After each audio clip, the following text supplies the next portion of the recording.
اور سب سے آگے تو بلاول بھی ہے, ٹھیک ہے نا. تو مطلب ہے کہ get call these people, make them roving ambassadors and give them a brief. Let the ambassadors of these other countries جا کے ان کو یہ جا کے بات کریں. یہ سب فیس ریکگنیشن ہے, نیم ریکگنیشن ہے, ہائیلی انٹیلیجنٹ لوگ ہیں, ایسے لوگ اور بھی ہیں. تو 8-10 لوگ ایسے اکٹھے کریں, اور خواتین کی ریپرزنٹیشن زیادہ ہونی چاہیے, because that is what the face you want to show. ٹھیک ہے نا, جیسے انڈیا نے بریفنگز میں حصہ بنایا اپنی فیمیل سولجرز کو. چلو وہ تو ہم نے کہا تھا کہ آپ بنائیں, تو آپ نے کہا تھا, ہاں یہاں نہیں فالو کیا گیا. وہ دیکھیں نا, اس ٹیم کے اندر کوئی ان کے اتنے ڈائنامک لوگ نہیں ہیں جو یہ بریفنگز میں رہے سامنے. یہ جو انہوں نے لسٹ دی ہے اس میں نہیں ہے. ششی از the only face, یا باقی روی شنکر پرساد, ہاں باقی تو کوئی ریکگنیشن نہیں ہے. ہمارے ہاں تو لوگ ہیں جو ریکگنائزڈ. جی, میں تو یہاں تک کہوں گا کہ حسین حقانی صاحب جیسے شخص کو بھی ساتھ لینا چاہیے, جو ان کی جو ریچ ہے, جو ان کی انڈرسٹینڈنگ ہے. اس وقت وہ ابوظہبی کی گورنمنٹ کو ایڈوائز کر رہے ہیں, وہاں وہ بیٹھے ہوئے, ان کو بھی ساتھ لیں. یہ اور سارے آئیں گے آپ کے لیے for the cause of Pakistan. سارے پاکستانی ہیں, سارے پیٹریوٹک ہیں, سارے پارٹی لائنز کو چھوڑ کے آئیں گے. لے کے جائیں ان کو بریف دیں, اور یہ دیکھیں یہ کیسا کام کر کے دیتے ہیں آپ کو. ٹھیک ہے, کچھ کی ضرورت ہے اور اس کے لیے یہ مشورے حاضر ہے واپس. لیکن پریزیڈنٹ بہت حیران کن ہے. ایک تو یہ کہ وہ ایکٹیو ہے ٹریڈ کو لے کر سارے معاہدے کرا رہے ہیں, ڈیلز کرا رہے ہیں, اور دوسرا وہ اپنی مالا آپ جپتے ہیں, اپنی تعریف خود کرتے ہیں. بریلینٹ, ہر کسی کو بریلینٹ کہہ کے وہ اپنے آپ کو شاباش دے رہے ہوتے ہیں. انہوں نے ابھی فاکس نیوز کو ایک انٹرویو دیا, اور انہوں نے کہا شاندار ہماری گفتگو پاکستان سے ہوئی ہے, ہم انہیں نظر انداز نہیں کر سکتے, ہماری تجارت ہے نہیں ان کے ساتھ اتنی, لیکن وہ بہت اچھی چیزیں بناتے ہیں. ایٹ دا سیم ٹائم تھوڑی سی چپت لگا دی انڈیا کو کہ ٹیرفس آپ کے بہت زیادہ ہیں, لیکن وہ راضی ہو گیا ہمارے ساتھ ٹیرف کے معاملے میں بات کرنے کے لیے. تو وہ کہہ رہے ہیں کہ پاکستان اور انڈیا کا یہ معاملہ جو ہے وہ سیٹلڈ ہو گیا ہے. آپ اس سے اگری کرتے ہیں؟ ان کو یقین کچھ زیادہ ہی ہے پورا اعتماد, یا صرف وہ آپٹکس کے لیے یہ کام کرتے ہیں؟ اور پاکستان کی اتنی تعریف کیوں؟ وہ اپنے لیے سارا کام کرتے ہیں, وہ یو ٹرنز بھی لیتے ہیں. آج یہ کہہ رہے ہیں, کل کو بالکل پاسبل ہے کہ وہ کچھ اور بات کر دیں گے. آج انڈیا ان کے گلے پڑا ہوا ہے, انڈیا کے اندر ان کی تنقید ہو رہی ہے. وہ صاحب جو ہیں جو گالی گلوچ کرتے ہیں انڈین ٹیلی ویژن کے اوپر, انہوں نے تو پورا پروگرام ٹرمپ کو گالی دیتے کر دیا. اور بھی لوگ شروع ہو گئے, مگر جو سوچے سمجھے والے لوگ ہیں نا, وہ سب سمجھ گئے ہیں کہ ہوا کیا ہے. انڈیا کی فارن پالیسی فیل ہو گئی ہے, اب اس کی تکلیف ہو رہی ہے ان کو, اسی لیے یہ ٹیم بنائی گئی ہے کہ آپ جائیں. جے شنکر صاحب کو پیچھے کر کے ان کو آگے کر دیا, کیونکہ آپ جائیں.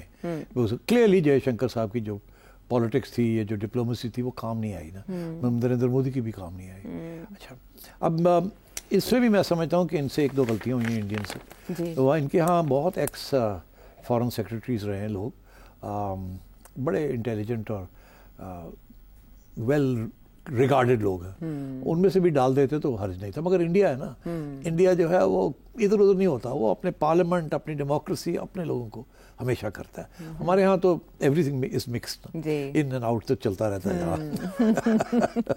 اور ہماری پارلیمنٹ کے اندر بھی بہت معزز قسم کے لوگ ہیں, but they are not, English is not their first language, and foreign policy is not their strong point. Because foreign policy ہم نے کبھی ڈسکس ہی نہیں کی, وہ تو کہیں اور فیصلے ہوتے تھے, اس ڈومین میں آئی نہیں. ہاں, وہ کسی اور ڈومین میں آئی نہیں. تو اس لیے, مگر وہاں تو نہیں ہے نا ایسے, وہاں تو سول سوسائٹی اور گورنمنٹ بناتی ہے ہمیشہ. سو آئی تھنک اگر یہ لوگ چلے جائیں تو it will be a good thing. تو پاکستان کی اس قدر تعریف کر کے بھارت سے کچھ منمانا مقصود ہے؟ دیکھیے, بھارت اس وقت بڑا اپسیٹ ہے کہ ڈونلڈ ٹرمپ نے ہمیں نہیں دی, اور یہاں تک کہ وہ ایک طرف وہ کہتے ہیں کہ ہمارے ڈی جی ایم او نے فون کر کے کہا کہ ہم نے جو کرنا تھا کر لیا, بس اب بس, اور ہم نہیں کچھ کرنا چاہتے. یہ تو ایک قسم کی, یہ تو ان کا بیانیہ نہیں ہے نا. ان کا تو بیانیہ یہ ہے کہ ہم سزا دیں گے. یہ تو سزا دینی نہیں تھی نا, یہ تو for the sake of form, جیسے سرجیکل اسٹرائکس والی بات تھی کہ وہ گئے اور آ گئے, بس دکھاوا تھا, اور ہم بھی گئے اور آگے دکھاوا. نہیں, ہم نے جہاز گرا دیا. تو وہ پھر اسی لیے ابھینندن کو واپس کر دیا تھا, ٹھیک ہے نا. تو کوئی سیریس وہ ٹھیک نہیں, چیز نہیں تھی. یہ اس دفعہ انڈیا نے بھی یہی کوشش کی آپ کو بتانے کی بیہائنڈ دا سینس کہ ہم تو ایویں ہی کر رہے ہیں, تو آپ کچھ نہ کرنا. ٹھیک ہے, مگر ہم نے یہ کہا ایک ہی گل ہوئی, ایویں کر رہے ہو تم تو پھر نمبر لگا جاؤ گے کہ ہم نے کیا کچھ نہیں. تو اس وقت جیسے ہمیں کرنا پڑا تھا, ہم نے بھی کرنا ہے, تو پھر ہم نے کیا. اس کے بعد جب انڈیا کے جہاز گر گئے نا اس ساری کانفرنٹیشن میں, تو پھر انڈیا کو اپنی میسائلز کا کرنا پڑا, تو بات آگے بڑھ گئی, پھر ہم نے کیا. تو that is when the world stood up and said a تھے بالا کوٹ تو اگے نکل گئی گل. انڈیا کا بھی بیانیہ یہی تھا کہ ہم تو ایسکلیٹ کریں گے, ہم تو ایسکلیٹ کریں گے, مگر جو پبلک کے لیے بیانیہ ہے کہ ہم ایسکلیٹ نہیں کریں گے، پاکستان کرتا ہے جی، مگر اندر یہ ہے کہ ہم ایسکلیٹ کریں گے، بیکاز یہ نیو نارمل کا تو مطلب ہی ہے ایسکلیشن. نیو نارمل ہے. نارمل تو یہ تھا کہ دکھاوے کے لیے تھا، اب یہ دکھاوے کے لیے نہیں ہے، یہ نیو نارمل ہے. تو انڈیا ایک طرف دکھانا چاہ رہا تھا پاکستان کو لیکن دکھاوے کے لیے، دوسری طرف دنیا کو دکھانا چاہ رہا تھا کہ نہیں دکھاوے کے لیے نہیں ہے، وی ڈیڈلی سیریس.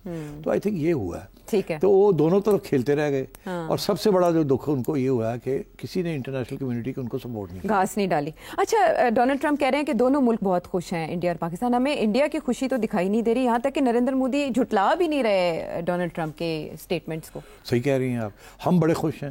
ہم نے تو اوپنلی تھینک یو کیا جی، صرف ڈونلڈ ٹرمپ کو نہیں، بڑے لوگ بہت جو ساری کنٹریز انہوں نے اس میں حصہ لیا، سب کا شکریہ ادا کیا اور سب نے اپریشیٹ کیا. جی، انڈیا نے تو سب کے آگے آنکھیں دکھائی ہیں. جیسے انڈیا تو ناراض ہے کہ ہمارا سپورٹ نہیں ملا ہمیں، یہاں تک کہ ان کو سب سے بڑا دھکا لگا کہ رشیا نے سپورٹ نہیں کیا، کیونکہ ان کے ہتھیار سارے 80% جو ہے وہ، اور ایٹ لیسٹ 60% وہ رشین ہے. اور وہ تو یہ سمجھتے تھے کہ رشیا ہمارا ہمیشہ بہت بڑا حمایتی ہے، بیکاز جب بھی انڈیا کے خلاف کوئی چیز ہوتی تھی تو رشیا ویٹو ڈالتا تھا UN میں. ٹھیک، تو اب رشیا نے ان کو سپورٹ نہیں کیا ہے، ڈیفینس سسٹم رشیا کا ڈبو دیا. اچھا، اب انڈیا کو ایک بات سمجھانی چاہیے، انڈیا کے جو ڈپلومیٹس ہیں، کہ اب رشیا آپ کو سپورٹ نہیں کرے گا، کیونکہ آپ اب اناؤنس کر کے امریکن کیمپ میں چلے گئے ہیں. بی جے پی نے انڈیا کو امریکن کیمپ میں لے گئے، اوپر سے پریٹینڈ کرتے ہیں کہ ہم نیوٹرل ہیں، بٹ ایکچولی امریکن کیمپ میں چلے گئے. یہ جو کوڈ شاٹ ہے سارا چائنا کے، اب دیکھیں نا، چائنا رشیا یہ اب اٹس ون، جی، یہ ہائفنیٹ ہو گیا.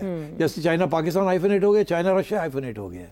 اس وقت سب سے زیادہ ہتھیار جو یوکرین میں استعمال ہو رہے ہیں فرام رشیا، وہ رشیا چائنا سے لے کے دے رہا ہے. پاکستان بھی ایسے ایسے کھیل رہا ہے گیم، انڈیا بھی ایسے ایسے کھیل رہا ہے.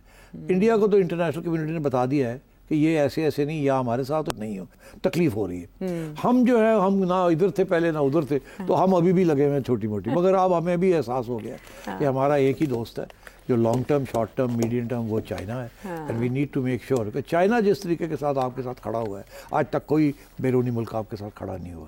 Therefore we have to be very careful in our foreign policy.